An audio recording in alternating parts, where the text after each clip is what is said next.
자, 오늘은 22과 23과에 대한 말씀이에요. 천국에 대해서도 나오고, 우리가 어떻게 우리 주님 앞에 가는 문제, 중요한 문제죠. 근데 좀 교재가 그 루터교 정신이 많이 있어서 그런 걸 좀 많이 뺐어요, 제가. 자, 그런 것들은 뭐 복음에 관계된 게 아니니까. 율법과 복음 복습합니다. 총정리. 하나님께서는 태초에 자신과 이웃을 섬기도록 사람을 창조하셨다. 그들은 하나님과 교제를 맺기 위해 순종을 하였는가? 아니다. 하나님과 인간과의 교제는 하나님께서 먼저 시도하셨다. 인간이 시도한 게 아니에요. 인간이 시도하면 안 됐죠. 왜? 인간은 순종할 수가 없으니까. 그렇다면 행위로 의롭다함을 받으려는 것은 왜 하나님께 대한 모독이 될 수 있는가? 하나님은 어떤 사람에게도 빚진 것이 없어요. 근데 무슨 조건을 내건다는 것 자체가 하나님 앞에 모독이에요. 행위로 구원받는다는 것은 그건 복음을 아주 모독하는 겁니다. 하나님이 뭐가 아쉬워서 우리 행위를 보고 한 사람도 없지만 성경에 죄에 대한 낱말들이 여러 개 있다. 그 의미를 찾아보라. 한번 읽고 지나가죠. 뭐. 표적이나 길을 벗어나다 사람이 하나님을 거슬러 반역한 상태를 죄라. 그 다음에 금지된 장소에서 걸어다니는 것. 이거는 어떤 상태가 아니라 개인적인 잘못을 말할 때 허물이라. 어떤 지정된 선을 넘어가는 거, 임의적으로 자의적으로 하나님의 법을 깨뜨리는 거, 이거를 범법행위라. 적극적으로 하나님을 반역하고 배반하고 무시하는 거, 하나님 말씀을 멸시하는 거, 이거는 불법이라. 그러니까 성경에 불법이라는 단어가 많이 나와요. 특히 로마서에 얼마나 무서운지 알겠죠. 적당한 죄가 아니죠, 불법은. 정면으로 하나님을 도전하는 거예요. 이러한 죄에 대한 용어들이 성경에 있다. 한 번쯤은 우리가 공부할 필요가 있는 부분이고, 뭐 암송할 거는 없어요. 혹자들이 이 세상에는 완전한 사람이 하나도 없다. 나도 내가 완전하지 못하다는 것을 알고 있지만 나는 그 누구보다도 선을 많이 행하고 있기 때문에 다른 사람들보다 천국에 갈 수 있는 기회를 많이 가지고 있다고 생각한다고 말한다. 이 말에 대해 성경은 어떻게 말하고 있는가? 그러니까 자기가 완전하지 못하는 거 알아요. 죄인이라는 거 알아요. 그런데 다른 사람에 비해서 자기가 착하다는 거예요. 그러니까 내가 천국 갈 수 있는 기회가 있다는 거. 예수 믿는 사람인데 거짓말도 하고 뭐 잘 못 사는 사람이 있을 거 아니에요.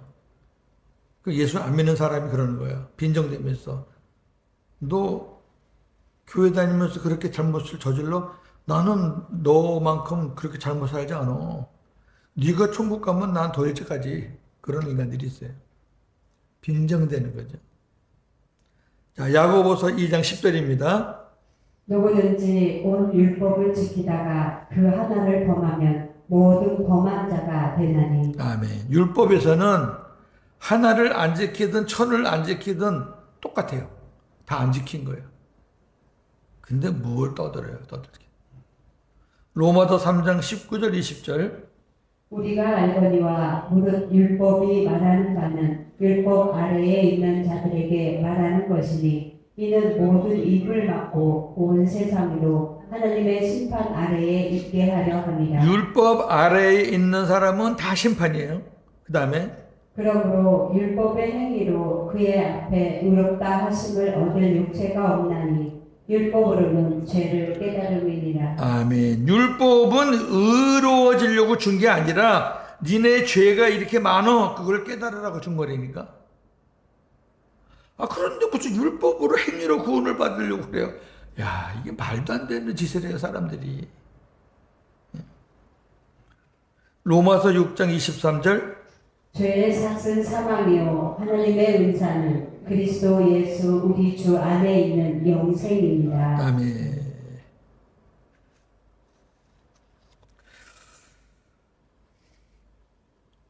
구원에 이른 믿음은 세 가지의 과정을 거친다 그랬어요. 먼저 지식. 복음을 알아야죠. 그 다음에 동의. 내가 그걸 받아들여야죠. 그리고 확신. 믿어야죠. 그래야 진정한 믿음이에요. 지식은 성도는 그리스도가 어떤 분이시며 그가 타락한 인류를 위해 어떤 일들을 행하셨으며 또한 왜 그의 구원 사역이 필요했는지에 대해서 알아야 한다. 알아야죠. 나라는 존재가 어떤 존재이고 예수님은 왜 이 땅에 오셨으며 왜 그분이 십자가에 죽으셨으며 왜 부활하셨으며 그걸 알아야 될 거 아니에요. 그럼 우리가 이제 동의하는 거예요. 성도는 그리스도로 말미암아 하나님과 화목하게 되고 그와 교제를 갖게 된다는 사실에 동의해야 한다. 예수께서 그렇게 되심으로 내가 하나님의 자녀가 되었고 하나님과 이제 교제가 되는 거예요. 그다음에 확신. 성도는 구원받기 위해서 그리스도의 구속적인 삶과 죽음 그리고 부활과 임마누엘의 확신을 믿어야 한다. 결론적으로 임마누엘이 돼야지 확신이 있는 거예요. 임마누엘이 안 되면 구원의 확신이 흔들려요. 저와 여러분도 임마누엘의 신앙이 아닐 때에는 구원의 확신이 100% 아니었어요. 자기가 진짜 내가 생각해도 나 이거 사람 맞아? 그 정도 내려가면요 구원의 확신 없어요. 흔들려요. 그럼 왜 그래? 임마누엘의 믿음이 아니니까 그래요. 근데 임마누엘의 믿음이 있으면 목에 칼이 들어와도 확신이 있어요. 왜? 나로 인해서 구원받는 거 아니니까. 내 안에 계시는 주님으로 인해서 구원받는 거니까. 이 세 가지의 과정을 거쳐야지 진정한 믿음이다. 다섯 번째, 나는 내가 분명히 구원을 받게 되리라고 확신한다. 왜냐하면 나는 예수 그리스도를 내 개인의 구세주로 확고히 믿는 믿음이 있기 때문이다. 잘 보세요. 나는 내가 분명히 구원을 받게 되리라고 확신한다. 왜? 나는 예수 그리스도를 내 개인의 구세주로 확고히 믿는 믿음이 있기 때문에 나는 확신한다. 이 말에는 어떤 위험이 있는가? 세 가지 위험이 있죠. 믿음 그 자체가 구원하는 거 아니에요. 나에게 있는 그 믿음이 나를 구원하는 거 아니에요. 내가 믿음으로 의지하고 있는 그분이 구원하는 거예요. 그리고 내 믿음으로 구원받는 건 맞지만 그 믿음이 나에게서 나온 게 아니에요. 내가 구원받는 그 믿음은 하나님의 선물이고 하나님은 그 믿음을 보시고 구원하는 거예요. 그러니까 내게 없다고 말이에요. 근데 뭐 자기가 믿음이 있으면 나는 확실해. 위험하다. 맞는 것 같으면서도 정립이 안 되면 이것이 복음으로 정리가 안 되면은 위험할 수 있다. 여러분 순복음교회 열심히 다니는 사람들 붙잡아 놓고 구원의 확신 있나 물어보면요 100% 확신이다 그래요. 100%야 100%. 저는 순복음교회 교인들하고 전도 참 많이 했어요. 그 사람들은요 정말 뜨끈뜨끈하고 확실합니다. 지금은 모르겠어요. 옛날에 조영기 목사님 계실 때. 우리 장로교인들이 부끄러웠어요. 야, 우리는 확신이 왔다 갔다 하는데 쟤네들은 야, 굉장하다. 증거를 대라 그러면은 걔네들은 확실한 게 뭐냐면은 성령 세례 받았다는 거예요.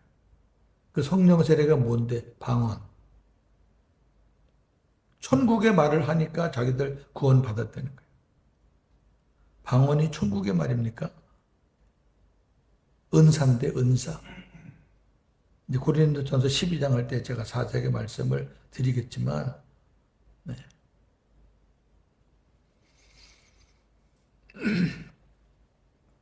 마지막 6번째. 사람들은 자신의 감정과 기분에 따라 구원의 확신이 흔들릴 때가 있다. 나는 때때로 내 신앙이 약해져서 침체되는 것을 느낄 때가 있다. 이러한 때에 다음과 같은 근심이 생긴다. 지금 내가 죽는다면 과연 천국에 갈 수 있을지 잘 모르겠다. 옛날에 이런 질문을 우리가 받고 있었고 우리가 여기에 100% 자신 있게 확신이 가지고 대답하지 못할 때가 있었어요. 저도 있어요. 목사인데도. 내가 목회하면서 한심한 거야. 교인들한테 구원받으라고 막 해놓고 나는 이거 괜찮은 거야. 솔직한 얘기예요. 율법으로 사는 목사는 저와 같은 근심이 다 있어요. 없으면 거짓말이지. 왜? 기준이 율법인데 지가 율법대로 얼마나 잘 사나? 근데 이제 이 말씀이 해결해 주는 거예요. 에베소 2장 8절에서 10절입니다. 너희는 그 은혜에 의하여 믿음으로 말미암아 구원을 받았으니 이것은 너희에게서 난 것이 아니요 하나님의 선물이라. 자, 그 믿음이 내가 구원받는 믿음이 그 내 게 아니라니까. 내 거 같으면 안 돼요. 내 믿음은 다양해. 뭐 신뢰하는 것도 믿음이라 그러고 뭐 인정하는 것도 믿음이라 그러고 막 복잡해요. 근데 하나님이 인정하는 믿음은 나에게서 나온 믿음이 아니라 하나님이 선물로 주신 믿음, 그 믿음이거든요. 그 다음에 행위에서 난 것이 아니니 이는 누구든지 자랑하지 못하지. 그 선물을 주셨는데 내가 잘 살아서 내가 행위가 좋아서 준 게 아니라니까. 그런 선물이 아니에요. 그 다음에 우리는 그가 만드신 바라 그리스도 예수 안에서 선한 일을 위하여 지으심을 받은 자니 이 일은 하나님이 전에 예비하사 우리로 그 가운데서 행하게 하려 하심이니라. 아멘. 지난 시간에 결론으로 말씀드렸던 거예요. 이 본문에서 녹색으로 쓴 전치사에 유념하시란 말이에요. 우리가 은혜에 의하여 믿음으로 말미암아 하나님의 은혜로 주신 선물인 믿음으로 말미암아 구원을 받는. 내 건 하나도 없어요. 행위 때문에 준 게 아니라 그냥 하나님이 일방적으로 사랑해서 주신 거예요. 그러니까 우리는 그냥 거저가 된 거니까 이제 남은 생을 우리가 예수 그리스도 안에서 선한 일을 하면서 그렇게 살아야죠.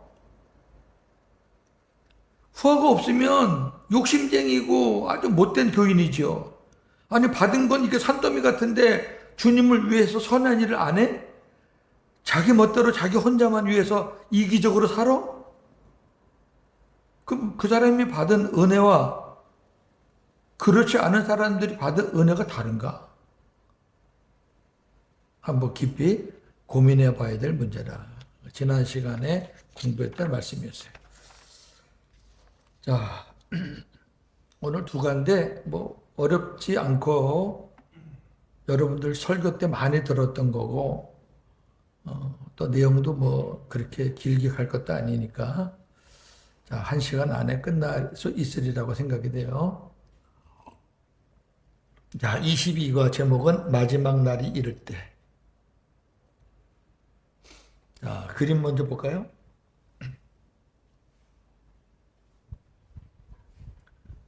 영원한 생명을 언제 받느냐 그거예요. 영생. 우리가 영생을 언제 받느냐? 그로서의 기다는 지금 받는다. 지금. 이 땅에서. 사도행전과 바리새인들은 언제 받냐면은 죽은 다음, 이게 사망이죠. 죽은 다음에 하나님이 그 사람을 심판하기도 하고 부활시키기도 하고 영생을 주기도 하고 그리고 그때부터 이제 메시아 시대가 열린다는 거예요. 이 사람들은 예수를 안 믿으니까. 이게 이 메시아라는 거 그들은 예수님을 메시아로 믿는 게 아니에요. 모세와 같은 다윗과 같은 아주 멋진 나라를 구원하고 뭐 이런 그런 메시아를 원하는데 그런 메시아가 언젠가 온다는 거죠. 그래서 사람들이 다 죽잖아요. 그러니까 사도행전과 바리새인들은 영생을 얻은 사람이 한 명도 없는 거예요. 다 죽고 하다가 마지막 때 이제 메시아가 오시면 그때 이제 죽은 자들 중에서 누구는 심판받아 꺼지지 않은 불에 가고 어떤 사람은 부활해서 영생 그런다는 거고, 예수님 가르침은 전혀 다르죠. 예수님 가르침은 이 죄인이에요. 여기 그냥 평생의 죄인으로 사는 거예요. 손 뻗친 거 죄인이에요. 자, 이런 죄인이 예수 그리스도께서 오셔가지고 우리에게 영생을 주시고 부활의 소망을 주시고 그 다음에 심판도 주시고 이 땅에서 영생이 아니고 심판 가는 거예요. 영생의 은혜를 받아야 부활하는 거예요. 영생의 은혜를 못 받으면 심판받는 거예요. 그리고 마지막에 예수님 앞에 온 인류가 민족이 다 앉아서 심판을 받는데 오른쪽에는 양들이 앉고 왼쪽에는 염소가 앉아요. 이미 양과 염소는 이 땅에서 결정이 된 거다. 저와 여러분들은 사두개인과 바리새인들의 영생관이 아니에요. 영생을 받은 거 왜? 예수님이 영생이니까. 예수님이 영생이에요. 예수님이 영생이기 때문에 예수님을 모시면 영생을 받은 거예요. 영생을 받으면 반드시 그걸 근거로 부활하게 되는 거예요. 영생을 받은 사람은 심판에서 제외가 되는 거예요. 그렇게 해서 영생을 받은 사람은 마지막 때 주님 앞에 가서 양들 편에 서 있는 거예요. 간단해요. 확실해요. 성경 구절을 제가 다 찾아놨으니까 보시면 알아요. 여러분 이거랑 차이가 얼마나 큰지 아세요? 사두개인과 바리새인들은 율법으로 사는 사람들이잖아요. 여기는 복음으로 사는 사람들이잖아요. 율법으로 사는 사람들은 아직도 이런 개념이 많다고 말해요. 영생의 확신이 없어요. 왜? 자기 사는 꼴을 보니까 자신 있게 말을 못하는 거예요. 나 영생 받았어. 그러면 이제 잘 아는 사람들이 야, 너 맨날 그렇게 살면서 무슨 네가 영생을 받아? 웃긴다. 니네 교회 목사가 그리 가르치대? 그러면 기가 죽어가지고. 나는 부족하지만 내가 예수님을 내 안에 영접해서 내가 예수님과 함께 살기 때문에 예수님이 영생을 가지고 내 안에 오셔서 내가 영생 받을 거야. 내 행위와 관계없어. 이제 영생 받았으니까 내가 하나님의 자녀답게 열심히 살아야지. 그거 하고 이거는 잘 살아도 캐셔마크, 못 살아도 캐셔마크. 얼마나 잘 살아야 영생의 확신이 있겠나? 한 사람도 없지. 영생의 확신 있는 사람은. 그러니까 예수님이 나는 부활의 생명이니 이런 말하면 바리새인들 서기관들이 대드는 거예요. 자, 볼까요?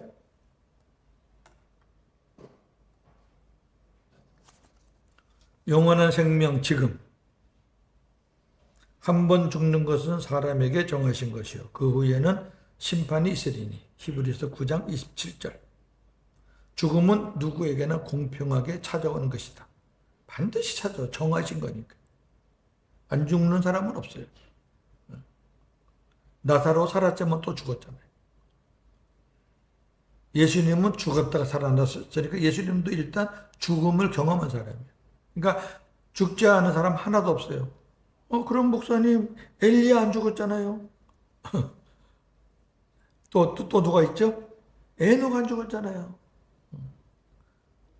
그건 또 다른 비밀이 있습니다. 만약에 에녹과 엘리야가 죽지 않고 살아난 그런 경우가 구약에 없었다면 유대인들은, 히브리 사람들은 뭘 믿을까? 그분들이 있기 때문에 우리가 죽어서 천국에 갈 수도 있구나. 야, 천국이 있나 보다, 영생이 있나 보다. 그렇게 그분들 때문에 그런 희망이라도 갖게 되는 거지. 만약에 그런 사람들이 하나도 없었다. 안 믿죠. 아무것도 안 믿죠. 그 증인이 된 거예요. 구약은 신약보다 분량이 많지만 죽음 이후에 대한 기록은 신약에 비해서 약해요.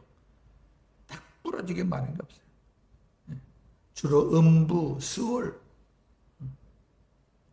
반면에 예수님은 이 문제에 대해서 확실하게 말씀하셔요. 자, 사두개인과 바리새인들, 아까 그림 본 거, 그거 설명합니다. 사두개인들, 죽은 자는 하나님으로부터 분리되어 영원토록 스월, 음부에서 어두운 생활을 한다고 믿었다. 그들은 육신의 부활을 믿지 않았다. 죽으면 하나님과 분리돼서 그냥 음부에서 그냥 사는 거야, 영원히. 부활이 어디 있어, 부활이. 그렇게 말하는 게 사두개인이에요. 근데 바리새인들은 부활을 믿어요. 죽은 자는 이 세상의 마지막 날에 일으킴, 육신의 부활을 말하는 거예요. 일으킴을 받게 될 것이며 각각 심판을 받게 되는데 의롭게 살다가 죽은 자는 메시아 시대에 참여하게 된다. 그걸 믿었어요. 즉 그들은 사람의 부활과 심판과 영생은 세상의 마지막이 되어야 알게 된다. 세상의 마지막이 될 때는 아무도 모른다. 그들이 주장하는 말씀이 바로 다니엘서 12장 1절 3절인데 그들이 왜 이 말씀 갖고 그런 주장을 하는지 한번 보겠습니다. 다니엘서 12장 1절에서 3절. 그때 네 민족을 호위하는 큰 군주 미가엘이 일어날 것이요 또 환난이 있으리니 이는 개국 이래로 그때까지 없던 환난일 것이며 그때에 네 백성 중 책에 기록된 모든 자가 구원을 받을 것이라. 땅의 티끌 가운데에서 자는 자 중에서 많은 사람이 깨어나 영생을 받는 자도 있겠고 수치를 당하여서 영원히 부끄러움을 당할 자도 있을 것이며 지혜 있는 자는 궁창의 빛과 같이 빛날 것이요 많은 사람을 옳은 대로 돌아오게 한 자는 별과 같이 영원토록 빛나리라. 아멘. 그 사람들이 주장하는 게 이 말씀이에요. 여기 보면은 다 있잖아요. 자기들이 생각하는 거. 책에 기록되는 모든 자가 구원을 받는다. 이것도 계시록에 있는 생명책에 기록된 거랑 비슷하고요. 그 다음에 영생을 받는 자도 있다. 영원히 부끄러움을 당할 자도 있다. 그 중에 특별히 또 선택된 지혜로운 자는 영원토록 또 빛난다. 이런 식으로 마지막 역사가 끝나고 나서 결정된다. 그렇게 믿는 거예요. 그러나 이 말씀은 그런 말씀하고는 전혀 관계가 없는 거예요. 그 다음에 예수님이 이렇게 말했죠. 예수님은 아버지 하나님께서 심판을 행할 수 있는 모든 권세를 자신에게 주셨다. 심판의 권세가 예수님에게 있어요. 그 말씀이 요한복음 5장 22절에서 27절입니다. 아버지께서 아무도 심판하지 아니하시고 심판을 다 아들에게 맡기셨습니다. 자, 아버지가 심판에 대해서 손을 뗐어요. 그리고 전부 다 아들에게 맡겼어요. 위임했어요. 그러니까 아들이 심판자예요. 그 다음에 이는 모든 사람으로 아버지를 공경하는 것 같이 아들을 공경하게 하려 하십니다. 아들을 공경하지 아니하는 자는 그를 보내신 아버지도 공경하지 아니하느니라. 그렇죠. 아버지가 독생자 아들에게 심판의 권세를 다 줬는데 아버지가 모든 것을 위임했는데 위임받은 아들을 거역하는 것은 아버지를 거역하는 거라고 말해요. 당연하죠. 자, 그 다음에 내가 진실로 진실로 너희에게 이르노니 내 말을 듣고 또 나 보내신 이를 믿는 자는 영생을 얻었고 심판에 이르지 아니하나니 사망에서 생명으로 옮겼느니라. 자, 이 말씀이 중요한 거죠. 내 말을 듣고 나 보내신 이를 믿는 자는 예수 그리스도와 아버지 하나님을 믿는 자는 영생을 얻었건데 얻었고라는 말이 과거형, 현재형, 미래형? 과거형. 이것도 더 정확하게 말하면 과거 완료형. 완전히 끝난 거예요. 얻은 거예요. 그다음에 심판에 이르지 아니해서 사망에서 생명으로 옮겼느니라. 이것도 역시 과거 완료형. 이게 생명으로 와 있는 거예요. 영생을 얻은 거예요. 이거는 될 것도 아니고 지금 되고 있는 것도 아니고 예수 그리스도 안에서 끝난 사건이에요. 왜? 예수님이 심판주니까.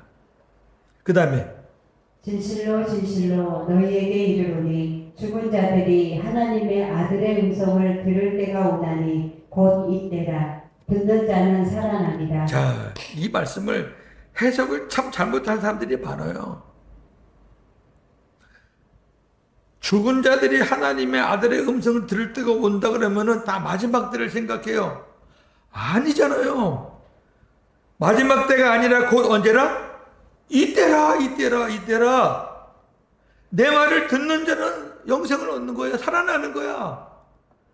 지금이라도 고윤재 목사가 복음을 전할 때 주님의 능력으로 살아나는, 주님의 음성을 듣고 믿는 그때 살아나는 거니까, 여기 이때라는 것은 마지막 때를 말하는 게 아니라 이 세상에서 사는 때를 말하는 거예요. 아니 왜 이 말씀을 마지막 때로만 생각합니까? 하나님의 음성, 아들의 음성을 들을 때가 오나니 곧 지금이라. 이거를 왜 안 봐? 지금이라는데. 자, 왜 그런지 아세요? 그 다음 보세요. 아버지께서 자기 속에 생명이 있음 같이 아들에게도 생명을 주어 그 속에 있게 하셨고 또 인자됨으로 말미암아 심판하는 권한을 주셨느니라. 아멘. 여기 계속 성경에 나오는 생명이라는 것은 영생을 말하는 거예요. 인간의 생명, 아버지가 무슨 인간의 생명이 있어요? 영원한 생명을 말하는 거예요. 요런 단어는 하나쯤 알아두는 것도 좋아요. 조에예요. 헬라말로 조에. 조에가 영생, 영원한 생명이라는 단어예요. 아주 중요하고 요한복음에는 엄청 많이 나와요. 100번은 나올걸요. 근데 이 영원한 생명은 사람에게는 올 수가 없어요. 죄인에게는 영원한 생명이 올 수가 없어요. 인간이 터져 죽어요. 올 수가 없어요. 그래서 하나님이 그 영원한 생명, 하나님만이 갖고 계시는 하나님의 영원한 생명을 아들에게 줬잖아. 아들에게. 이 말씀을 제가 얼마나 많이 봤습니까? 아들에게만 간 거예요. 아들에게. 그 예수님 안에 아버지의 영원한 생명이 들어있어요. 그래서 우리가 그 예수님을 영접하면 아들 안에 있는 그 영생이 내 안에 들어오니까 내가 영생을 얻는 거예요. 할렐루야. 그런 원리라니까. 그런 원리. 근데 예수님이 내 안에 계시면 영생을 얻은 거지 뭐. 예수님이 계시는데도 자기 사는 꼬라지를 보고 나 영생을 얻었는지 모르겠네. 그렇게 말하면 그건 믿음이 없는 거죠. 엄청난 말씀들이에요. 사실. 넘기시고. 인간에 대한 심판은 현재 이 세상에서 행해지고 있다. 따라서 예수님을 영접한 그리스도인은 이미 영생을 소유하고 있는 것이다. 예수를 부정하고 예수를 멸시하고 예수를 저주하는 인생은 이미 심판을 받은 거예요. 이미 심판을 받은 거예요. 나중에 가서 심판받는 거는 공적으로 선언하는 것일 뿐이에요. 저나 여러분도 영생을 받았잖아요. 근데 마지막 가서 하나님께서 환영하고 어서 와라 하는 거는 공적으로 선언하는 거지. 이미 영생의 확정은 여기서 증거라고 말해요. 여기서. 자, 그 말씀들을 쭉 봅시다. 요한복음 5장 24절 다시 한번. 내가 진실로 너희에게 이르노니 내 말을 듣고 또 나 보내신 이를 믿는 자는 영생을 얻었고 심판에 이르지 아니하나니 사망에서 생명으로 옮겼느니라. 아멘. 요한복음 10장 27절 28절. 내 양은 내 음성을 들으며 나는 그들을 알며 그들은 나를 따르느니라. 내가 그들에게 영생을 주노니 영원히 멸망하지 아니할 것이요 또 그들을 내 손에서 빼앗을 자가 없느니라. 아멘. 주님의 음성을 듣고 주님을 따르는 자에게 주님이 영생을 주신다 그랬잖아요. 영생을 받으면 영원히 멸망하지 않아요. 예수님의 손에서 뺏을 자가 없어요. 마귀가 아무리 까불어봤자 목이 쇠사슬에 매여 있는 사자일 뿐이에요. 필그림 제가 지지난주 갔다 왔잖아요. 1박 2일로. 거기 가면 철로역전 코스가 있어요. 철로역전 코스 중에 어느 코스에 가면 사자 2마리가 이렇게 딱 있는 게 있어요. 그 앞에 가면은 음향 시스템을 이렇게 만들어 가지고 사자가 그 앞에 가면 어라라랑 어라라랑 돼요. 실감이 나요. 근데 목이 이렇게 쇠사슬에 감겨 있어요. 사람이 지나갈 만한 공간이. 근데 쇠사슬을 못 보면은 그 사자가 살아있다면 그거 지나가겠어요? 으르릉 되는데. 근데 쇠사슬에 매놨기 때문에 으르릉 대봤자 사람 지나가는 거 해를 안 끼치는 거 겁만 주는 거예요. 영생을 받은 사람을 누가 빼앗아? 누가 그 영생을 취소시키겠어요? 아니라니까요. 요한복음 11장 25절 26절. 예수께서 이르시되 나는 부활이요 생명이니 나를 믿는 자는 죽어도 살겠고 무릇 살아서 나를 믿는 자는 영원히 죽지 아니하리니 이것을 내가 믿느냐? 아멘. 마리아와 마르다도 부활신앙이 있어요. 마리아와 마르다의 부활신앙은 나를 믿는 자는 죽어도 살겠고 요거예요. 너희들이 부활신앙을 요건 믿잖아. 나를 믿으면은 나중에 죽어도 부활할 수 있다는 거. 그 너네 오빠도 나사로도 예수를 믿었으니까 언젠가는 부활할 거 너희가 믿잖아. 그런데 그게 아니야. 내 말을 잘 들어. 살아서 나를 믿는 자는 영원히 죽지 않는다. 살아서 영생을 받는 거야. 네가 그걸 믿느냐? 그 얘기잖아요. 예수님이 직접 말했잖아요. 니네가 지금 나를 믿으면 너희들 영원히 죽지 않아. 그렇다고 이 땅에서 영원히 산다는 그런 개념이 아니잖아요. 요한복음 17장 2절 3절.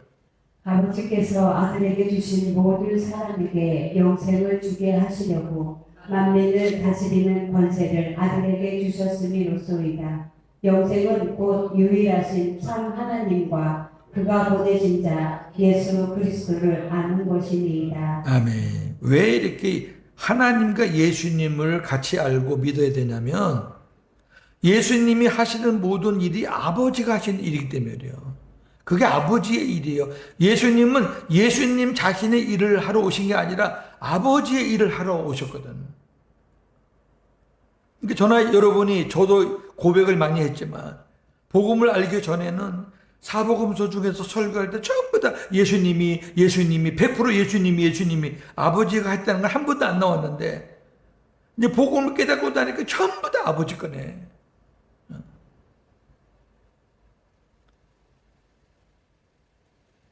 지금도 여러분들의 설교를 혹시 다른 목사님 설교를 들을 때 사복음서를 가르치는데 설교하는데 예수께서 하셨다 그러면 그분은 아직 복음이 안 된 거예요. 그런 걸 구분하는 거예요. 고린도 후서 13장 5절. 너희는 믿음 안에 있는가 너희 자신을 시험하고 너희 자신을 확증하라.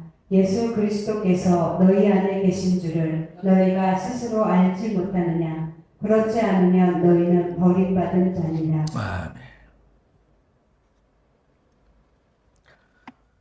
3번. 죽음 이후에 있게 될 구원의 심판은 이 세상에서 이미 존재했던 그리스도와의 관계를 공적으로 선언하는 일에 지나지 않을 것이다. 자, 로마서 8장 1절 2절입니다. 그러므로 이제 그리스도 예수 안에 있는 자에게는 결코 정죄함이 없나니 이는 그리스도 예수 안에 있는 생명의 성령의 법이 죄와 사망의 법에서 너를 해방하였습니다. 아멘. 예수님 안에 생명의 법이 있잖아요. 영생의 법이란 말이에요. 영생의 법. 영생의 법이 들어오면은 죄와 사망의 법은 나가는 거예요. 해방되는 거예요. 정죄함이 없어요. 저나 여러분은 어느 누구에게도 정죄함을 받지 않아요. 누가 우리에게 정죄하더라도 그거 그냥 귀담아 듣지 마시고 흘려버리세요. 지나가는 참새가 똥 싸고 가는구나. 이렇게 생각하려니까 잘못 서 있잖아요. 뭘 그거 가지고 마음 상해가지고 그냥 펄펄 뛰어요. 우리 긍휼히 여기세요. 아, 저 사람이 아직도 율법에 젖어 있구나. 아니, 사탄도 사망도 우리를 손 못 댔는데 무슨 사람들이 우리를 어찌하겠다고. 마태복음 25장 31절에서 33절.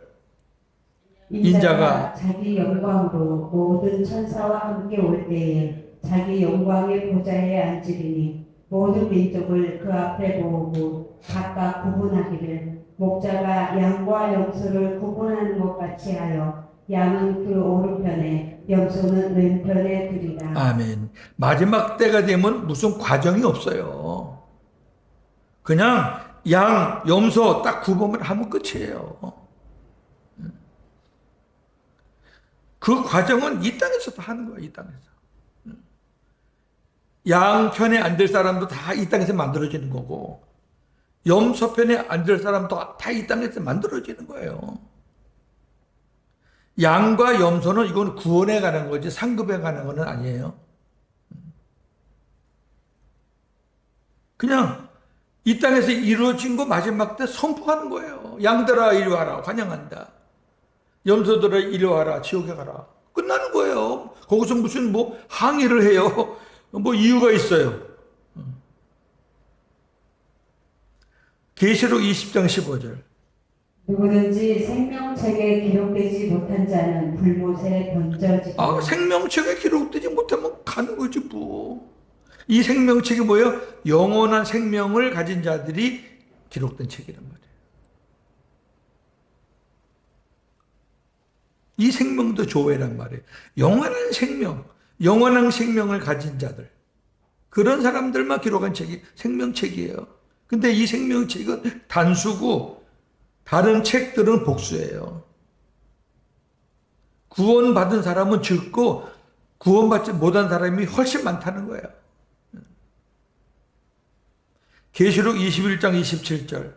무엇이든지 속된 것이나 가증한 일 또는 거짓말하는 자는 결코 그리로 들어가지 못하되 오직 어린 양의 생명책에 기록된 자들만 들어가리라. 아멘. 이단 사이비들이 많이 쓰는 성경이에요. 이걸 율법으로 보면 속된 것이 세속적인 거예요. 가증한 거, 거짓말하는 그런 결코 천국에 못 들어간다. 봐라, 못 들어가지 않느냐? 너 들어가? 고목자 당신 들어가? 이렇게 한다니까. 응? 이건 무슨 말이에요? 잘 보세요.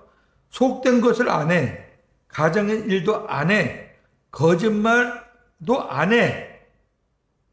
그렇다고 들어가는 거 아니라고 말해요. 오직은 앞에 있는 행위가 잘났든 못났든 관계가 없어요. 오직 딱 한 가지 방법이라 뭐 어린 양의 생명책에 기록된 자들만 들어가는 거예요. 앞에 말에 우리가 유혹을 받으면 안 돼요. 헷갈리면 안 돼요. 저는 여러분은 여기 해당이 하나도 안 돼요. 왜? 다 우리가 예수님의 은혜로 다 죄사함 받고 우리는 깨끗한 몸으로 올라가는 거예요. 우리가 이런 몸으로 올라가는 거 아니에요. 이런 사람들은 생명책이 아닌 다른 책들에 기록되는 거예요.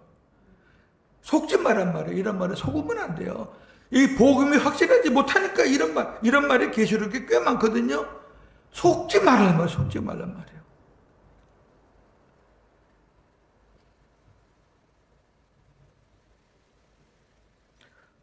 사 4번. 성도들은 죽음 이후에 또 다른 심판이 있어요. 성도들만. 성도 아닌 거는 지옥에 가면 끝이에요.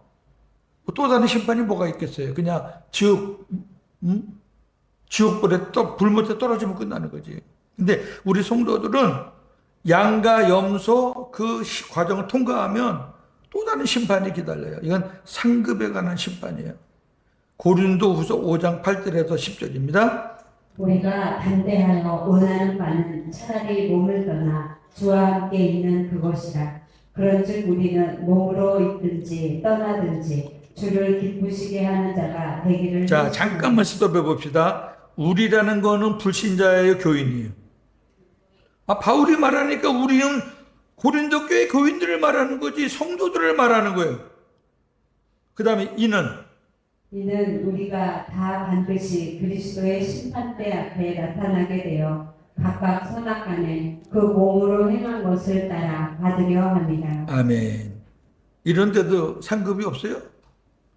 그럼 고린도서 5장 8절에 17절 그 찢어버려야지. 상급이 없다 그러면은. 아니 세상에 다 반드시 선악간에 각각 개인적으로 자기 몸으로 행한 것을 따라받는 건데 넘기시고. 상급은 요게 중요한 거예요. 상급은 성도들이 이 땅에서 믿음으로 산 대로 받는 거예요. 이걸 다른 말로 말하면 자기 영광대로 받는 거예요. 자, 고린도전서 3장 14, 15절입니다. 만일 누구든지 그 위에 세운 공적이 그대로 있으면 상을 받고 누구든지 그 공적이 불타면 해를 받으리니 그러나 자신은 구원을 받되 불 가운데서 받은 것 같으리라. 아멘. 한 사람은 상을 받아요. 이거 다 그리스도인들을 말하는 거예요. 터가 예수 그리스도인 사람들. 근데 그 중에 어떤 사람들은 상을 받고 어떤 사람들은 불 가운데서 부끄러운 구원을 받는단 말이에요. 자기는 겨우 구원을 받아요. 양과 염소는 통과해요. 왜? 그리스도 때문에. 근데 그 이후에 심판 때는 부끄러워서 아무것도 없는 거예요. 근데 한쪽은 양으로 통과도 되고 상도 받는 거예요. 아니 성경에 이런 말씀들이 제가 하루 종일 말해도 다 못해요. 더 중요한 거는 이 말이에요. 계시록 21장 23절에서 26절입니다. 그 성은 천국을 말하는 거예요. 새 예루살렘 성. 그 성은 해나 달의 빛이 쓸데없으니 이는 하나님의 영광이 비치고 어린 양이 그 등불이 되시니. 자, 하나님이 계시고 어린 양이 진 그리스도가 계시는 그분들이 빛이니까 이 땅에서 있었던 해야 달, 별 그런 빛이 필요가 없어요. 그 다음에 만국이 그 빛 가운데로 다니고 땅의 왕들이 자기 영광을 가지고 그리로 들어가리라. 자, 땅의 왕들이 자기 영광을 가지고 들어간다. 이걸 잘못 해석하면 안 돼요. 땅의 왕 그러면은 이 땅에서 왕 된 사람만 한번 몇 사람이나 돼 그게. 여러분 면류관은 누가 쓰는 거예요 원래? 왕이 쓰는 거예요. 왕관이야 면류관이. 이건 면류관을 쓰고 간다는 거예요. 자기 면류관을 쓰고 가는 거예요. 면류관을 쓰니까 왕이에요. 그러니까 왕 같은 제사장이에요. 왕 노릇하는 거예요. 우리 이 땅에서 왕 노릇하며 살았던 사람들, 예수님을 왕으로 모시고 살았던 사람들, 예수님이 면류관 씌워준 사람들, 자기의 영광, 자기가 산 대로 그대로 가지고 들어가는 거예요. 다른 사람 거 들어가는 거 아니에요. 자식이 엄마 아버지 거 갖고 들어가는 거 아니고, 부부가 누가 더 믿음 생활 잘한다 그래가지고 우리 같이 공평하게 들어갑시다. 무슨 공평이야 그게. 자기 거 자기 쓰고 들어가는 거예요. 그 다음에 사람들이 만국의 영광과 존귀를 가지고 그리로 들어가겠고. 사람들이 만국의 영광과 존귀를 가지고 그리로 돌아가겠고. 자기 영광 가지고 가는 거예요. 천국에 가서 무슨 면류관을 새로 만드는 게 아니고 고윤재 목사가 이미 들어가면서 내가 받을 영광은 내가 가지고 가는 거예요. 여러분들이 저보다 더 아름답고 더 귀한 면류관을 쓰고 갈 수도 있어요. 제가 가르친다고 여러분보다 앞장서는 거 아니라고 제가 얼마나 얘기합니까? 그러니까 목사가 바르게 가르쳐야지요. 구원을 받았는데 자기 영광, 그러니까 하나님이 나에게 상으로 줄 게 아무것도 없어. 그럼 그냥 빈털터리를 가는 거죠. 부끄러운 구원이지. 그럼에도 상급이 없다고 가르치는 자들이 있으니까 여러분들이 주의하셔야 돼요. 방송 설교를 들으면 뜨문뜨문 이 부분에 대해서 설교하는 목사들이 있으니까 그런 설교는 듣지를 마십시오. 괜히 혼란스러워요. 우리 교우들이 복음 듣고 또 율법 듣고 또 이것 듣고 막 짬뽕으로 막 먹으면요. 온전하게 정립이 안 됩니다. 어느 정도 복음으로 딱 무장이 돼야지 듣는 것들을 탁탁탁 구분해서 내가 딱 복음에 어떤 무장이 돼 있어야지 그게 구분도 되고 분별도 되고 그러는 거지. 그렇지 않으면요. 막 섞어가지고 다 좋으니까 이것도 좋고 저것도 좋고 나중에는 뭐가 뭔지도 몰라, 지도. 그렇게 믿음 생활하시면 안 돼요.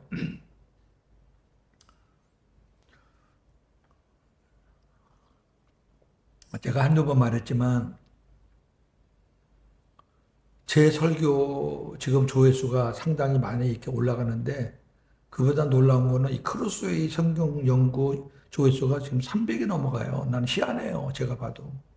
근데 딱 한 사람이 이거를 이제 보는 사람이 목사인데 얘기를 하더라고요.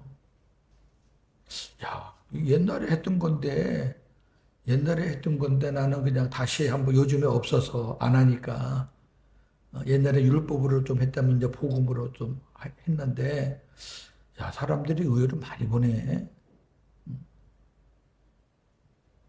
그러니까 그 후배가 그런 말 하더라고요.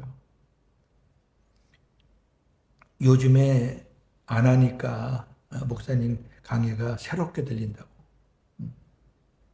어떻든 감사한 일이에요. 제가 설교 때 못하는 말들을 이 크로스의 성경 공부 때는 제가 강하게 확실하게 또 설명을 하잖아요. 그런 부분이 좀 도움이 되지 않았을까라고 생각을 합니다. 자, 그림 그 다음 볼까요? 자, 이 그림이 굉장히 감동적인 그림이에요. 환영합니다. 우리가 주님을 만나잖아요. 이 주님이 천국에서 우리를 맞이하는 환영합니다. 주님이 환영한다. 어서 와라. 왕이셔 멸류관서 계시고. 우리가 주님을 만날 수 있는 근거는 뭐냐? 하나님께서 예수님이 십자가에 달릴 때 큰 거룩한 교체를 해버렸어요. 교체. 이쪽 거를 이쪽으로 가고 저쪽 거를 이쪽으로 이렇게. 이 교체가 뭐냐? 우리 것을 예수님 십자가에 얹어놓고 예수님의 의를 우리한테 얹어놓은 거예요. 이해가 되세요? 자, 그 설명할게요. 자, 환영합니다. 예수님은 마지막 강림하셔서 죽은 자들을 향해 무덤에서 일어나도록 명하신다. 요한복음 5장 28절 29절. 이를 놀랍게 여기지 말라. 무덤 속에 있는 자가 다 그의 음성을 들을 때가 오나니 선한 일을 행한 자는 생명의 부활로 악한 일을 행한 자는 심판의 부활로 나오리라. 아멘. 여기 선은 도덕적인 선을 말하는 거 아니에요. 데살로니가전서 4장 16절 17절. 주께서 호령과 천사장의 소리와 하나님의 나팔 소리로 친히 하늘로부터 강림하시리니 그리스도 안에서 죽은 자들이 먼저 일어나고 그 후에 우리 살아남은 자들도 그들과 함께 구름 속으로 끌어올려 공중에서 주를 영접하게 하시리니 그리하여 우리가 항상 주와 함께 있으리라. 아멘. 아멘. 그리도 안에서 죽은 자들이 먼저 일어난다는 것은 누가 일어난다는 거예요? 죽은 자들을 누굴 말하는 거예요? 그리도 안에서 죽은 자들 어디 있어요? 낙원에 있죠? 주님이 마지막 강림하실 때 낙원에 있는 성도들의 영혼을 데리고 같이 온다 그랬잖아요. 그들이 먼저 부활해요.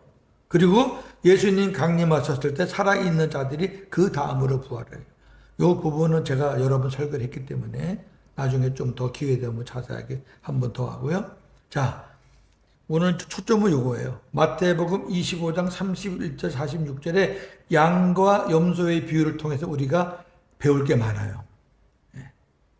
첫째, 주님이 마지막 날에 영광 중에 오셔서 모든 민족을 그 앞에 모으고 심판하시는데 모든 민족을 두 그룹으로 나누어 양은 오른편에 염소는 왼편에 두신다.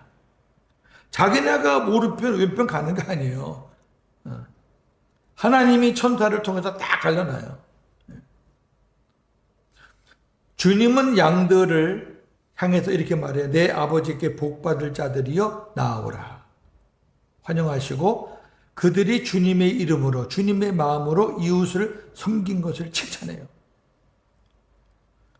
내가 어떻게 했을 때 날 어떻게 했지, 내가 어떻게 했을 때 어떻게, 그걸 다 일일이 말하면서 칭찬을 해요. 주님께 환영과 칭찬을 받은 자들은 자신들이 칭찬받는 것에 대해 놀라움을 표시한다. 우리가 언제요? 우리 한 일이 없어요. 우리 언제요? 왜냐하면 그들은 자신들의 행위로 공로를 세우겠다고 생각하지 않았기 때문이에요.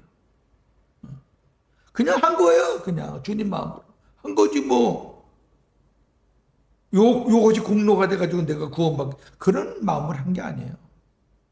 반면 염소들은 주님으로부터 환영도 못 받고 칭찬도 못 받아요.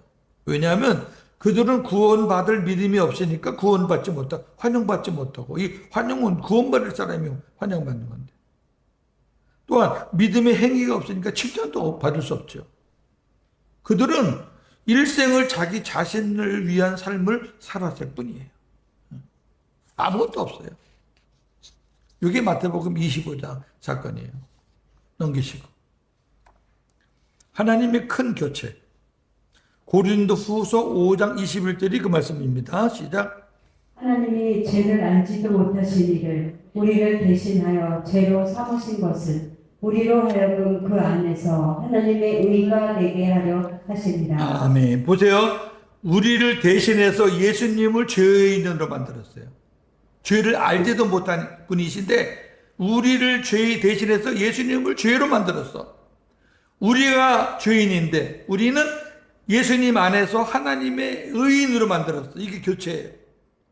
하나님은 아들이 십자가에서 죽었을 때 큰 교체를 행하셨다.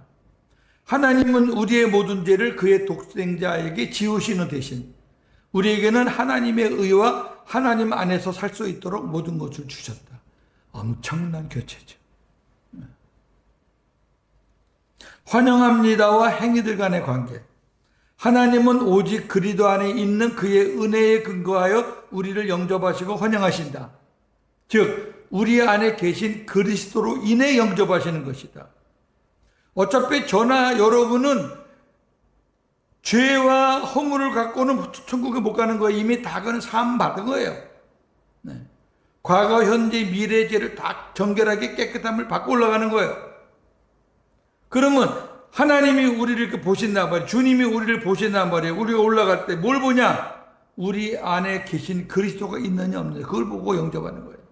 근거가 그거예요. 뭐 예화를 하는데 별 이상한 예화를 가지고 사람들 헷갈리게 하는 거예요. 아, 별짓을 다 해도 그리스도가 없으면 아무것도 아니라니까.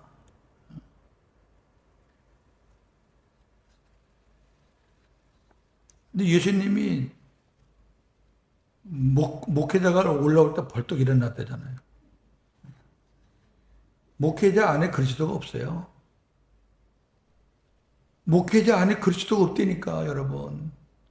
제가 목사니까 잘 알잖아요. 그런 목사들이 너무 많다니까. 그리스도에 대해서 논문도 썼는데 지 안에 그리스도가 없다니까. 제가 복음을 깨닫지 못했으면 저도 그 중에 하나인데. 이렇게 확신이 있으니까 지금 죽어도 나는 천국 갈 수 있다는 그런 믿음이 있는 거지.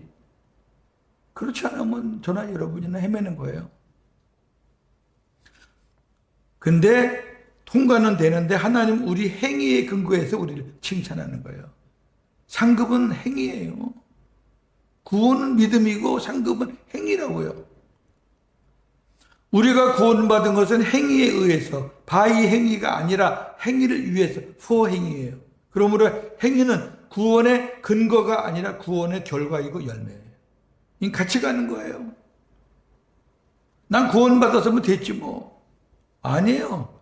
바의 행위가 아니지만 for 행위라니까, 행위로 구원받은 건 아니지만 행위를 위해서 네가 복음으로 믿음으로 잘 살아줄 것을 믿고 구원한 거라니까. 그러니까 그래 살아야죠.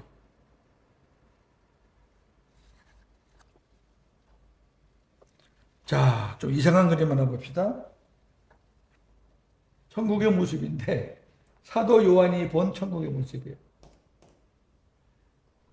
야, 저 세상을 한번 들여다보자고 말이에요.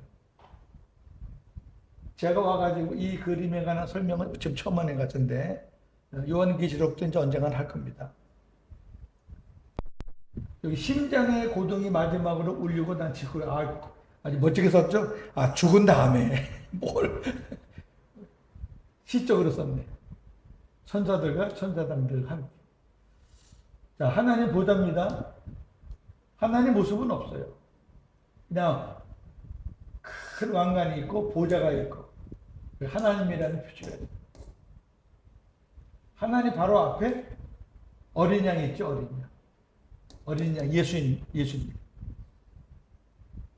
요 보좌 양 네 구중에 네 짐승이 있어요. 네 짐승. 사자, 소, 사람, 독수리. 요한이 그렇게 봤나? 아니면 요한이 이렇게 비유나 상징으로 말했나? 그걸 모르겠어요. 이건 뭘까? 그 다음에 삥 둘러서 하나님의 보좌를 삥 둘러서 24보좌가 있는데 흰옷 입은 장로들이 24명에서 쫙 보좌를 둘러서 있어요. 그리고 그 겉에는 천군 천사가, 이게 천사자, 천군 천사가 수천 수만이 빽 둘러 있어요. 그리고 마지막에는 온 성도들이 하나님을 찬양하는데 결국 사람이든 천사든 장로든 내생물이든 전부 다 하는 게 뭐냐? 하나님 아버지와 어린 양께 영광 돌리는 거예요. 이게 요한이 본 거예요. 이게 계시록 4장과 5장입니다. 요것만 알면 4장, 5장은 끝나는 거예요. 그럼 우리가 많이 했던 7교회 1, 2, 3장. 그 다음에 요거 공부하면 4장, 5장. 그럼 5장까지는 대강 했네. 그죠? 자, 한번 봅시다. 무슨 그림인지. 사람들은 죽음 이후에 대해 관심과 호기심이 많지만 그리스도인의 죽음 이후의 삶은 전적으로 하나님에 의해서 진행된다. 뭐 별별 말 다 하는데 그 하나도 믿지 마세요. 천국 갔다 왔다고 말하는 사람들 말은 저는 100% 다 거짓이라고 믿기 때문에 안 믿어요, 저는. 사도 요한이 말한 것을 보세요. 세상 사람들이 간증이라고 하는 것들을 믿을 수 있는 건지. 사도 요한은 직접 보고 왔잖아요. 보고 왔는데 이 정도밖에 얘기 안 해요. 근데 그 사람들은 되게 구체적으로 얘기하대. 아유, 아주 웃겨. 내가 어느 목사가 있나 봤더니 그 목사가 안 보이더래. 세상에.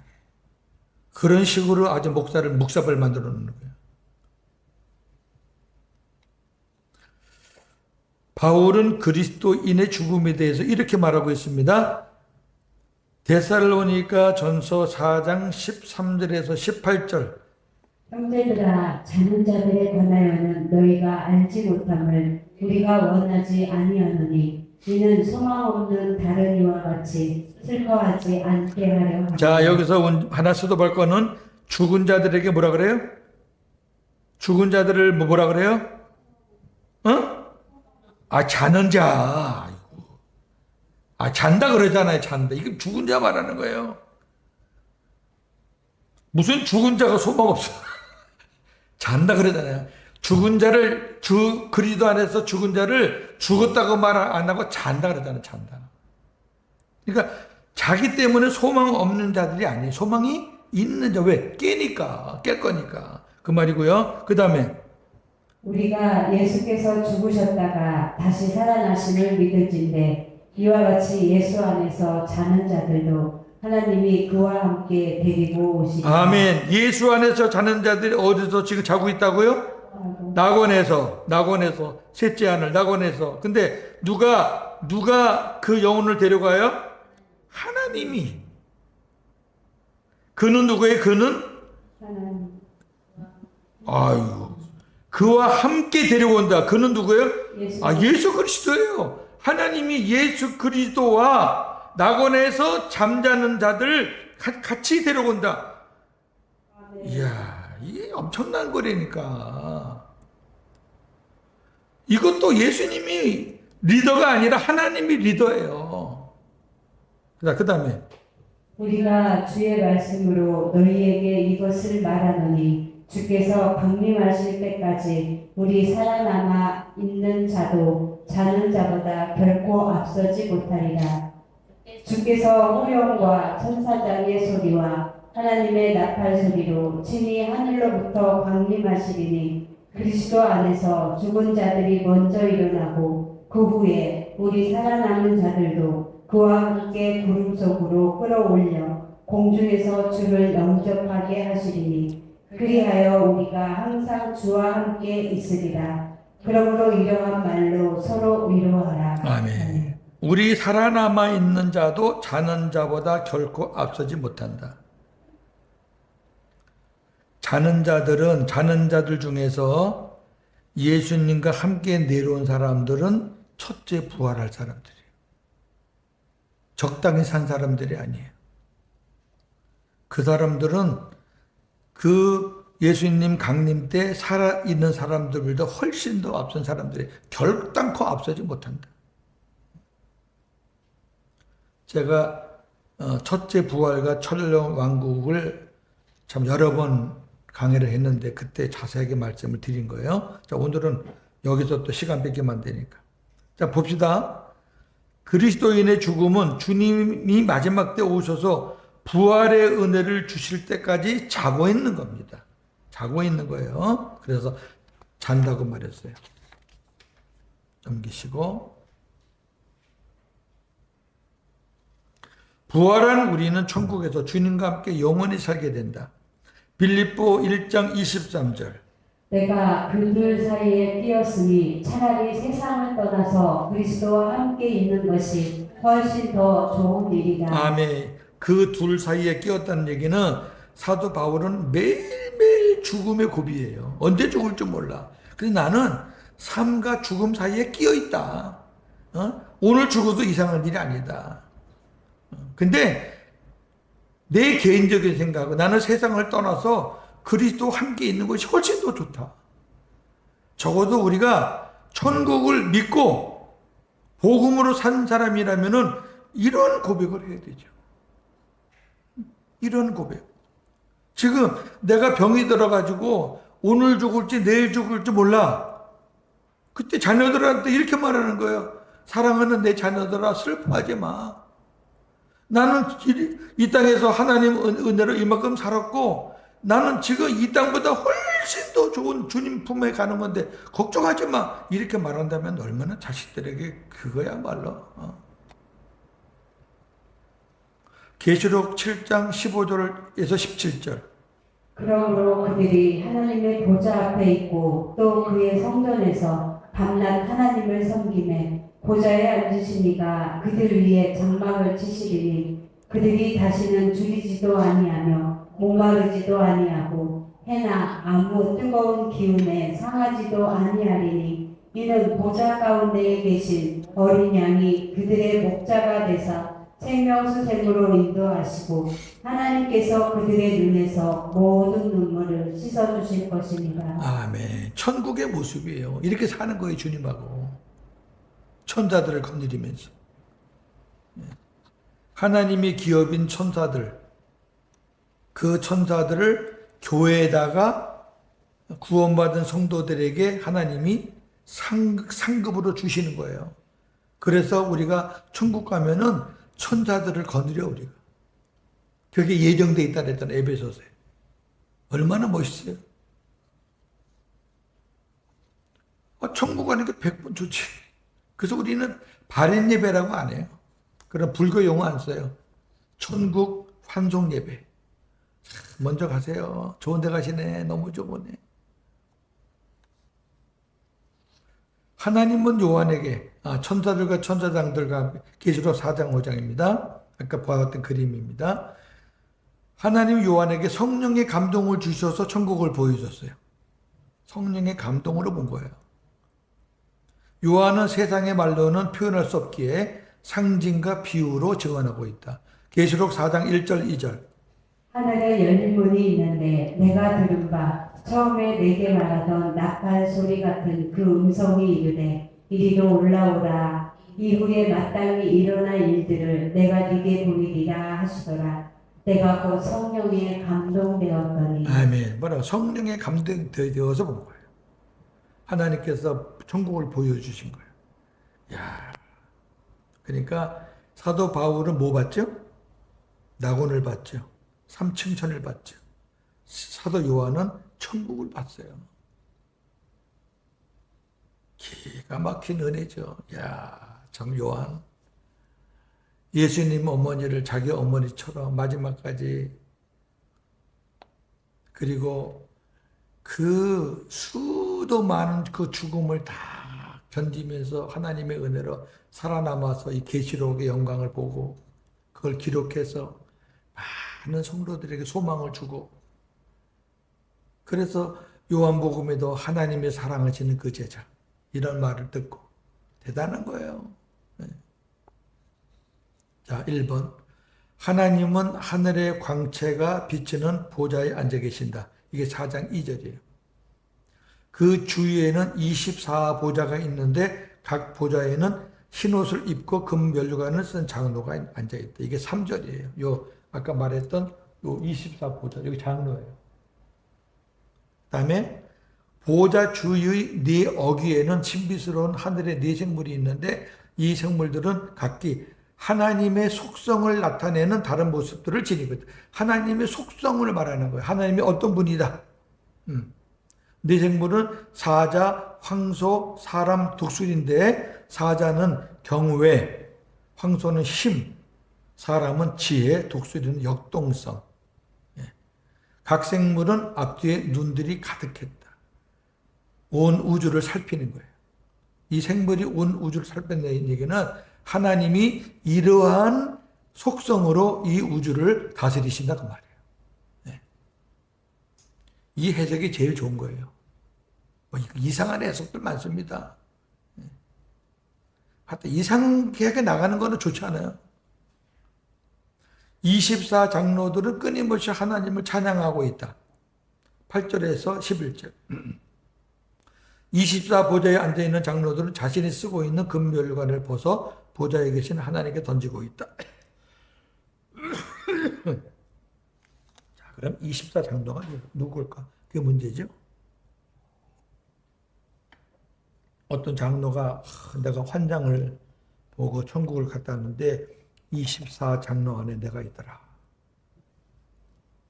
그 장로는 지옥 갈 거예요. 계시록에는 잘 들으셔요. 나중에 보면은 12명의 이름은 문 안에, 12명의 이름은 성 안에 이렇게 이름이 기록되어 있다고 나와요. 그 12은 하나는 12지파를 대표하는 거고 하나는 12사도를 대표하는 거예요. 이건 성경 전반적인 거예요. 12지파라는 거는 구약의 전체를 대표하는 사람이고 12사도는 신약 전체를 대표하는 사람이에요. 그럼 24장로는 뭘까? 신약과 구약을 대표하는 구약의 12지파, 신약의 12지파를 상징적으로 24장로라고 그렇게 표현하고 있다고 저는 믿어요. 뭐 달리 해석할 수도 있겠지만 그럼 너무너무 복잡해져요. 왜냐면 이 열둘이 요한계시록에 계속 물고 지나가거든요. 끝이 나오거든요. 하여튼 그 정도로 아시고 이 부분은 뭐 다른 해석자들이 있을 것 같으니까 뭐 너무 깊게는 제가 안 들어가겠습니다. 24장로들은 끊임없이 하나님을 찬양하고 있다. 24 보좌에 앉아있는 장로들은 자신이 쓰고 있는 금멸관을 벗어 보좌에 계신 하나님께 던지고 있다. 하나님께 영광을 돌리는 거예요. 뭐 24 장로가 뭐 어느 교회 장로? 그건 아니지. 특정한 장로? 아닙니다. 3번 하나님의 보좌와 네 생물과 장로들 사이에 일찍 죽임을 당한 것 같은 어린 양이 서 있는데 그에게 7뿔과 7영이 있었다. 7뿔은 승리 영광이에요. 영은 성령이고. 그러니까 그 어린 양에게 승리와 그다음에 성령이 함께 한 거예요. 계시록 5장 6절. 어린 양은 하나님의 독생자인 그리스도이시다. 하나님은 그에게 우주를 다스리는 모든 권세를 위임하셨다. 그러니까 이렇게 어린 양이 하나님 보좌 앞에 있는데 이거는 같은 거예요. 하나님께서 상징적으로 계시는 거고 실질적인 왕은 어린 양이에요. 근데 계시록에서는 어린 양이라고 굳이 표시한 것은 바로 여기 보좌에 앉아 계신 분이 예수 그리스도다. 이걸 얘기하는 거예요. 이 어린 양 예수 그리스도라는 걸 말하기 위해서 사도 요한도 어린 양이라고 그렇게 표현하고 있어요. 보좌와 생물들과 장로들을 둘러싼 천사의 수가 천천이고 만만인데 어린 양이신 주님께 찬양을 드린다. 계시록 5장 11절 12절. 하늘 위와 땅 위, 땅 아래와 바다 위에 있는 모든 피조물들이 보좌에 앉으신 이와 어린 양에게 찬양과 영광을 돌리고 있다. 5장 13절. 이에 네 생물은 아멘. 장로들은 엎드려 경배하였다. 이게 4장과 5장의 내용이에요. 깊이는 없어도 전체 아웃라인을 이렇게 보시면 돼요. 이렇게 보시면 절대 2단은 아닙니다. 그 다음에 23가는 아주 간단해요. 뭐 내용은 뭐 긴데 별로 그렇게 크게 신경 안 써도 돼요. 우선 그림 23을 보면은 자, 2개 나오죠? 구약의 유월절, 이거는 신약의 유월절. 구약의 유월절은 뭐죠? 애굽에서 탈출해서 홍해를 건너고 시내산에서 율법 받고 그다음에 가나안 땅으로 인도하는 거죠. 그때 유월절 때 어린 양을 잡았죠. 어린 양을 잡았죠. 신약에서는 죄와 사망과 율법과 사탄의 권세에서 우리를 풀어줬어요. 성령 세례를 받고. 예수님이 유월절 양이 돼서 이때는 어린 양이 죽었지만은 이때는 예수님이 어린 양이 돼서 십자가에서 죽으셨어요. 그래서 우리를 천국으로 인도하셨는데 천국에 가니까 양과 염소, 우리는 양의 자리. 이 과정을 통과한 사람들은 양에, 이 과정을 통과하지 않은 사람들은 염소에. 구약의 유월절과 신약의 유월절을 그림으로 표시한 거예요. 자, 설명합니다. 사도 바울은 그리스도를 유월절 양이라고 말하고 있다. 고린도전서 5장 7절 8절. 너희는 누룩 없는 자인데 새 덩어리가 되기 위하여 묵은 누룩을 내버리라. 우리의 유월절 양 곧 그리스도께서 희생되셨느니라. 이러므로 우리가 명절을 지키되 묵은 누룩으로도 말고 악하고 악의에 찬 누룩으로도 말고 누룩이 없이 오직 순전함과 진실함의 떡으로 하자. 아멘. 여기서 볼 건 다른 거 아니라 예수 그리스도를 유월절 어린 양이라고, 유월절 양이라고 그랬다는 거. 그럼 구약의 유월절. 구약의 유월절은 출애굽을 기념하였다. 유월절 예식에 참여하는 자는 어린 양을 제물로 잡았다. 출애굽을 서둘러야 하기에 효모나 누룩이 없는 빵을 먹었다. 맛이 없죠? 왜? 누룩을 넣으려면 시간이 걸리니까 누룩 없는 빵을 막 급하게 먹은 거야. 히브리인들은 출애굽 이후에 유월절 예식을 통해서 두 방향을 바라봤다. 출애굽할 때는 이렇게 정신없이 막 가야 되니까, 빨리 나가야 되니까. 근데 출애굽 이후에 유월절 예식을 해마다 하니까 그때는 한편으로는 과거의 출애굽을 뒤돌아보고 한편으로는 메시아의 오심을 내다보았다. 이게 구약이에요. 그럼 신약이 유월절. 마침내 예수 그리스도께서 메시아로 오셨다. 세례 요한은 예수를 어린 양이라고 증언하였다. 요한복음 1장 29절. 이튿날 요한이 예수께서 자기에게 나아오심을 보고 이르되 보라 세상 죄를 지고 가는 하나님의 어린 양이로다. 하나님의 어린 양 세례 요한이 예수의 죽으심과 부활은 출애굽 사건의 성취 곧 구원 사역이었다. 누가복음 9장 31절. 영광 중에 나타나서 장차 예수께서 예루살렘에서 별세하실 것을 말할세. 별세라는 단어가 영어 성경에 보면 엑소더스, 출애굽입니다. 탈출. 그러니까 잘 생각하세요. 예수님이 죽으신 게 탈출하신 거예요. 야, 예수님이 죽으시면서 우리를 출애굽시켜준 거예요. 어린 양이 죽으면서 이스라엘 백성을 출애굽시켜준 거예요. 예수님이 죽으시면서 우리를 죄와 사망과 사탄 율법에서 건져내 주신 거예요. 그러니까 별세가 예수님의 죽으심이 엑소더스예요. 이해가 되시겠죠? 이 멋있는 단어예요. 예수님이 죽으셨기 때문에 우리가 산 거예요. 3번 예수 그리스도는 인류를 죄와 율법과 사탄의 사망으로부터 구출해내셨다. 성찬식은 예수 그리스도 구원 사역을 기억하고 기념하는 것이다. 고린도전서 11장 23절에서 26절.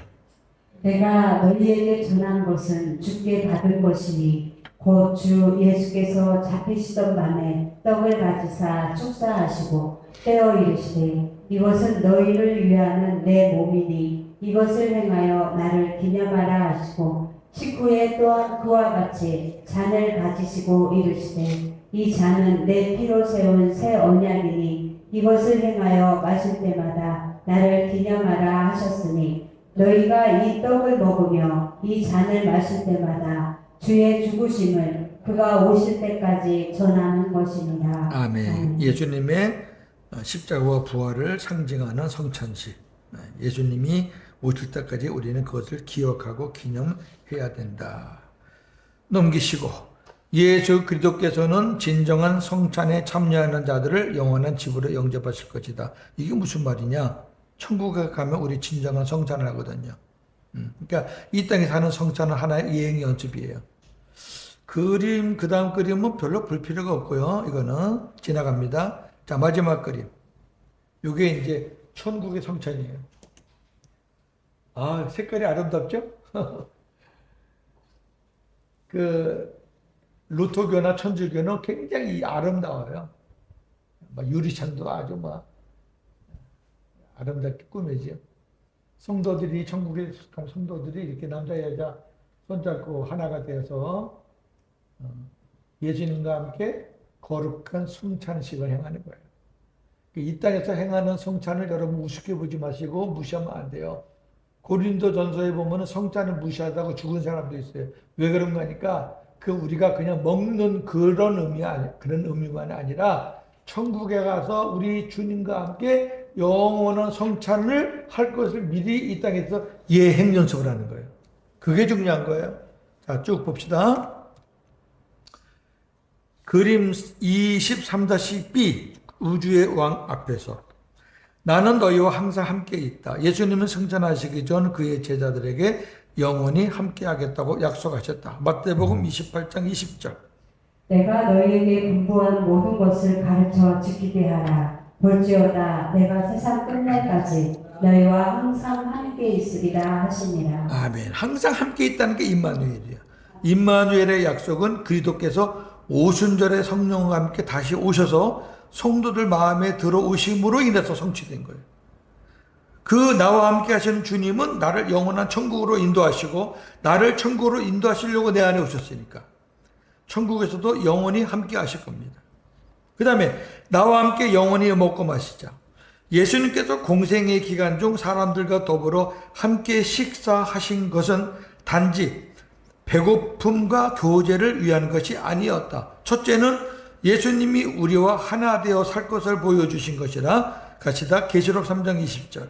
볼지어다 내가 문 밖에 서서 두드리노니 누구든지 내 음성을 듣고 문을 열면 내가 그에게로 들어가 그와 더불어 먹고 그는 나와 더불어 먹으리라. 아멘. 이거를 먹는 거로 표시했잖아요. 먹는 거는 교제. 예수님을 우리 안에 모셔서 주님이 우리 안에서 임무한 되시는 이유는 예수님과 일평생 같이 친밀하게 교제하면서 살게 하기 위해서.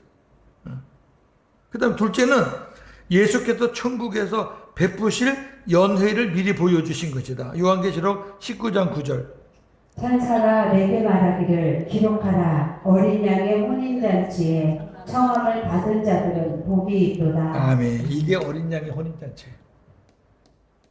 그러니까 우리가 예수님이 사람들과 더불어 식사하신 거, 그 다음에 우리에게 성찬 예식을 주님 오실 때까지 계속 기념하고 기억하고 행하라 하셔. 이런 것들이 왜 그러느냐? 진정한 성찬 예식, 거룩한 연회, 어린 양의 혼인잔치에서 행해지는 그런 아름다운 그런 복된 자리를 이 땅에서 미리 우리가 예수님 안에서 더불어 연습하는 것이고 우리가 하고 있는 것이다. 그런 은혜가 있는 것이기 때문에 중요한 거죠.